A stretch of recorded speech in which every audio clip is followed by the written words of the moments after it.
E aí, pessoal, sejam bem-vindos a mais um Ballcast.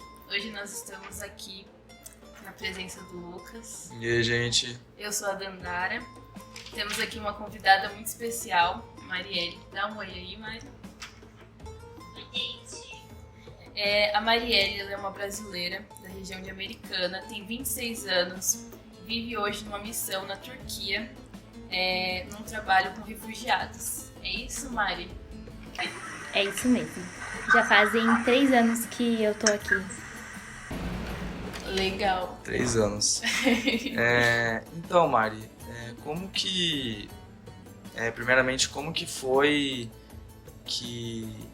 Essa ideia de participar de uma missão, você sempre teve essa vontade? Ou foi algo assim, de repente? Como foi que aconteceu esse seu contato com a missão, enfim? Na verdade, tudo começou com a minha mãe. A minha mãe sempre foi o tipo de pessoa que compartilhava tudo, gostava de ajudar as pessoas.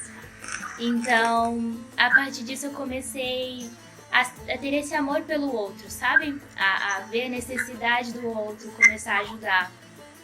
E então eu conheci um casal, o Lucas e a Josi, que eles vieram para a Turquia com esse propósito de ajudar os refugiados. E em 2018 eu vim para conhecer a realidade deles, como voluntária em um projeto. E aí foi quando eu senti que eu acho que era aquilo que eu queria para minha vida, sabe? Ajudar as pessoas, fazer parte dessa missão e tô aqui. Que legal. Então, o que na verdade, são os refugiados aí? Bom, o refugiado é todo aquele que foge do seu país por algum conflito, por guerras, por perseguição religiosa ou perseguição política. A Turquia hoje ela é um dos países que mais recebem refugiados no mundo. Tem em torno de 4 milhões de refugiados na Turquia. Então, eles fogem dos seus países por conta dessa guerra, porque eles não têm mais segurança no próprio país. Então, tem muitos que migram dentro do próprio país e, por exemplo, saem do norte, vai para o sul, procuram uma outra cidade que possam se sentir seguros, ou eles saem mesmo do país em busca dessa vida melhor. E no caso dos refugiados, eles são de que países específicos, assim? Os arredores ou bem de longe? Bom, os 5 países, né? As 5 nações que mais fugiram, né? São os números de maiores refugiados que temos no mundo são a Síria, a Venezuela, o Afeganistão, o Sudão do Sul e o Mianmar. A Síria por conta da guerra, a Venezuela por conta, né? A gente sabe de tudo que tem acontecido lá, a fome. O Afeganistão também por conta da guerra, perseguição religiosa. Sudão do Sul é uma guerra mais civil, né? Uma guerra entre eles, etnias, e o Mianmar também. E aí você tá aí através de um projeto, né? Como que esse projeto ele atua aí? Como que ele ajuda esses refugiados? Como que são, assim? Como que é a ação de vocês? A princípio a gente começou com viagens a curto prazo para a Grécia, que é onde tem os campos de refugiados, onde tem mais a concentração de sírios, afegãos, iranianos. Nós fazemos viagens de 15 dias, de um mês, para dar uma assistência às ONGs que existem lá, para fazer trabalho com as crianças, recreação, porque o campo de refugiado, não sei se vocês já viram alguma coisa do tipo, é uma situação muito difícil, muito complicada para eles, porque eles vivem em tendas, eles não têm acesso à educação, a um trabalho, então eles ficam lá 5 anos, 6 anos, à mercê do governo. Então nós começamos assim, indo e visitando, e aí nós decidimos abrir um projeto na Turquia, que chama Borders of Love, que é Fronteiras de Amor. E a partir desse projeto nós começamos a dar aula de inglês para as crianças, aula de artes, balé, então assistência às famílias, visitas.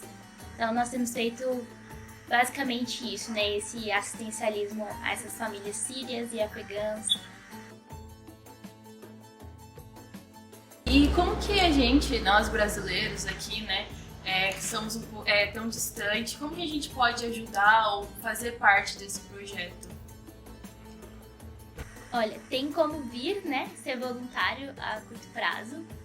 Tem a opção da doação, né? Nós temos o Instagram do projeto, nós temos a página do projeto e vocês podem cuidar de uma criança, sabe? Enviar, como é que chama? Apadrinhar uma criança. Você envia um valor que pode ajudar no material escolar ou no valor do aluguel do projeto. Então, dessa forma vocês conseguem ajudar o projeto. Ah, entendi. Você falou sobre que a gente pode ir voluntariar aí.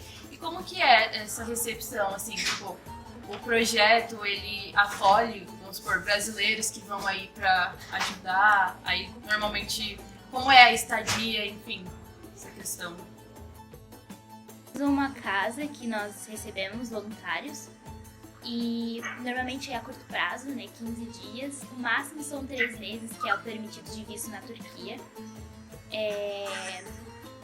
E aí vocês ficam aqui e são voluntários no projeto, né? Mas aí existe um custo para ser pago, para ajudar na alimentação, na estadia. Ah, tá, entendi. No caso, antes, né, você tinha tipo um projeto de vida ou sempre foi esse mesmo? Olha, desde muito cedo eu comecei com essa parte social, né? Então eu não tinha grandes planos assim pra vida. Mas aí, quando eu morei em Campinas, eu trabalhei em uma comunidade com as crianças chamada Buraco do Sapo. E já fazia esse trabalho social, ensinava as crianças. E aí agora o que eu me vejo fazendo, né, o plano da minha vida é continuar fazendo isso, mas me capacitando mais para conseguir acessar mais pessoas, ajudar mais os refugiados. E acredito que é assim que eu me vejo. O plano de vida, né, no caso. E tipo, você por enquanto só tá na Turquia, certo? Como que foi a cultura daí? Foi tipo um choque de realidade ou você se acostumou bem? Não, foi bem difícil. A Turquia é um país um pouco parecido com o Brasil, as pessoas são bem receptivas. Quando você aprende algumas palavras no idioma e você usa, eles ficam super felizes. Mas é uma cultura muito diferente porque é uma religião diferente também, né? A religião da Turquia é o islamismo e eles usam as roupas mais fechadas, é uma cultura muito mais forte, uma religião muito mais forte, né? Então, para nós estrangeiros, foi um pouco difícil porque a visão deles de estrangeiro, mulher estrangeira e solteira não é muito boa. E se for latina, ficou um pouquinho mais difícil. Mas um ponto muito positivo é que nós somos do Brasil. E o Brasil abre muitas portas em muitos países. O povo ama o brasileiro, então isso foi um ponto muito positivo para nós na questão de adaptação, né? Mas ainda é muito desafiador, porém quando você vai aprendendo o idioma fica um pouco mais fácil. E acredito que o maior desafio realmente é o idioma, né? Porque quando você trabalha com refugiados, você não trabalha com uma língua específica, são vários povos. Então você trabalha com árabe, com dari, com turco, com inglês, então é muito, muito complicado, né? Mas nesses casos das línguas, a que você mais vê com frequência seria o inglês? O inglês e o turco. Que é a língua oficial da Turquia, né? Então, normalmente os refugiados que estão na Turquia, eles já estão aqui há muito tempo. como 7 anos, 8 anos. Então eles já aprenderam turco e eles conseguem se comunicar com a gente em turco. Ah, legal. Voltando um pouquinho na questão da cultura, né, da religião, na questão das vestes, o olhar, assim, quando você não usa as mesmas vestes, o olhar de julgamento, assim, o pessoal meio que te julga, ou talvez te julgue por você querer usar, ou algo assim, sabe? Você consegue entender a minha pergunta? Na verdade, eles não julgam, não os jovens, né? Os jovens já têm uma cabeça um pouco mais aberta. Mas aqui onde eu moro, em Istambul, é muito diferente porque tem muitas nações aqui. Então é muito secular, não é algo muito tradicional. Agora, quando eu morei numa cidade um pouco mais pro interior, era um pouco diferente. Eu tinha que andar um pouco mais fechada, as roupas tinham que ser sem decote, sabe? Uma coisa mais, vamos supor, decente pra visão deles. Isso trazia respeito pra nós, né? Mas, no geral, a gente não sofre esse tipo de preconceito, não. No geral aqui, né? Em Istambul, no caso. Interessante. E em questão da Turquia, que é o local que você está agora, você pretende ir para outros países que têm esse mesmo projeto? Eu pretendo ir mais pro interior da Turquia. Eu pretendo. A Turquia faz fronteira com a Síria, né? Eu pretendo ir mais para perto da fronteira, que é onde tem mais os refugiados sírios. Que aí lá a gente pretende abrir um novo projeto para atender mais famílias. Se Deus quiser. Falando aí de atender, né, o projeto se expandir, esse projeto, ele trabalha só na Turquia ou tem em alguns outros países, assim? Não, por enquanto só na Turquia. Ele surgiu aqui, né, por causa dessa necessidade dos refugiados. Ah, entendi. Mais alguma pergunta? Como que foi para você sair do Brasil, né, de Americana, e ir para aí? Você foi acompanhada? Você foi sozinha? Como que foi essa transição? Foi... Eu viajei sozinha pra cá, mas eu tinha pessoas que iriam me receber aqui, que me deram assistência em relação à passagem, em relação ao visto. Mas foi uma viagem que eu fiz sozinha pra chegar até aqui. E foi muito desafiadora, foi o primeiro voo que eu fiz na vida e pra fora do país. Eu vim pra cá sem falar inglês, sem falar turco. E foi um processo bem difícil no começo, mas agora eu já aprendi o inglês, já aprendi o turco, então ficou mais fácil. Quando você chegou aí, que você começou a trabalhar com esses refugiados, porque assim, aqui na escola, né, principalmente nas matérias de humanas, a gente fala bastante sobre imigração, emigração, qual é a diferença deles, né? Enfim, a gente tem uma ideia, assim, digamos, superficial, porém, quando a gente entra em prática, entra em contato com essas pessoas, é uma coisa totalmente diferente, é uma realidade totalmente diferente. Às vezes pode ser um pouco menos do que a gente sabe, ou até bem mais. Enfim, como foi pra você encontrar essas pessoas? Foi um choque muito grande? Você mudou muitas ideias? Como foi? Foi um choque de realidade muito grande. O meu primeiro contato mesmo com os refugiados foi num campo de refugiados na Grécia. Eu fiquei um mês servindo uma ONG lá, mas nesse período eu conheci muitos dos refugiados e eu vi a realidade deles. Por exemplo, uma coisa que foi muito chocante para mim foi ver que dentro do próprio campo de refugiado existe guerra entre eles. Então, por exemplo, os palestinos contra os árabes, os angolanos, os africanos contra os árabes. Então, existia uma guerra dentro do campo de refugiado. As crianças, por exemplo, elas dormiam de dia porque de noite os ratos, que são gigantescos, mordiam os pés, as orelhas deles. E pra mim foi muito, muito, muito triste, muito difícil de ver tudo aquilo e não poder fazer nada, né? Porque quando eles chegam na Grécia, muitos deles saem da Turquia para a Grécia, porque eles acreditam que quando chegassem na Grécia, eles estariam na Europa.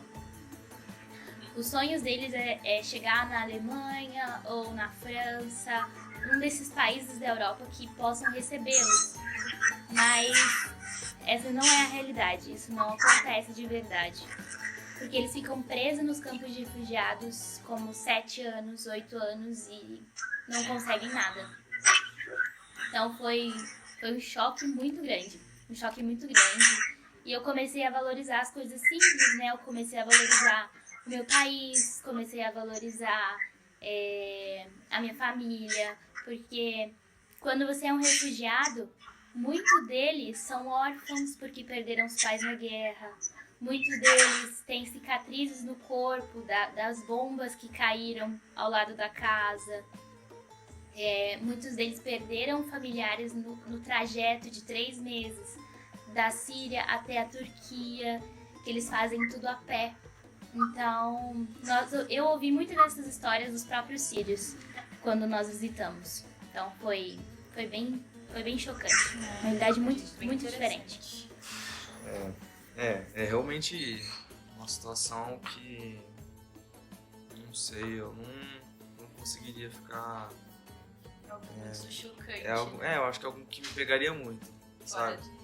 da realidade. Assim. Fora da nossa realidade, né? Entendeu? Então, em questão que você falou de valorização, né? De valorizar, pá. Se a gente olhar pra fora também, né? A situação dessas pessoas, assim, é realmente complicada mesmo. E... chocante, né? Tô até sem palavras. A gente praticamente vive numa bolha, né? A gente sabe aquilo que os jornais, as redes sociais nos passam, né? Só que às vezes não é nem 1% da realidade. Então, ter esse contato às vezes é importante, né? Você ter esse choque, você conseguir compreender e valorizar realmente o seu país, assim, entre aspas, a sua cultura, né? Enfim, acho que é isso, né? Foi muito bom a conversa, acho que a gente conseguiu esclarecer bastante coisa aí. Foi muito bom te conhecer, escutar um pouco da sua experiência. Foi muito legal essa troca de experiência aí. Como eu disse, a gente só escuta assim, né, nas aulas de humanas, um pouquinho sobre. Às vezes a gente assiste vídeos, por exemplo, Médicos Sem Fronteiras, alguma coisa assim, que mostra um pouquinho da realidade, mas não chega nem 1% do que o pessoal que trabalha nisso mesmo vê, né? Todo e dia. Conversar com você é ter um pouco mais de acesso com essas histórias, com essa situação. Parabéns pelo seu trabalho. Quem sabe um dia a gente, né? Não sei você, Lucas, mas eu achei muito interessante. Quem sabe um dia. Seria um prazer. Seria um prazer receber vocês aqui. As portas estão abertas. Obrigada mesmo pelo convite e a gente se fala. É isso. Tchau, obrigada. Tchau, obrigado, viu? Então é isso, pessoal. Esse foi mais um Ballcast. E encerramos por aqui. É isso mesmo. Foi muito legal hoje, né, Lucas? Foi. O que você achou? Da hora. É isso, gente. Tchau.